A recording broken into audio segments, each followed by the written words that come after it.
الآن شاهد قبل الحذف صوت موميا فرعونية ماتت من أكتر من 3000 سنة، وبشغل يوتيوب بقى هسمعك صوتها بجد.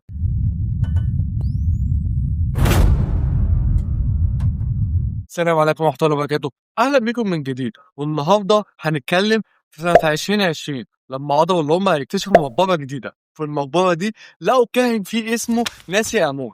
الكاهن ده ميت من أكتر من 3000 سنة، وفي التابوت بتاعه لقوا إنه من أمنية حياته اللي هو نفسه يتكلم بعد ما يموت. ففي شوية علماء باطنيين كده حطوا الموضوع في دماغهم، حققوا له الحلم ده. قرروا العلماء دول اللي هم ياخدوا الموميا بتاعته ويعملوا لها سي تي، وبعد ما خدوا صورة للحنجرة بتاعته قدروا اللي هم يصنعوها بنفس المقاس بنفس كل حاجة. كان ده النتيجة لما وراء هوا دخل الحنجرة دي،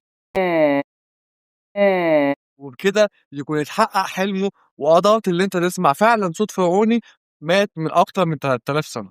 مش تعمل اللايك؟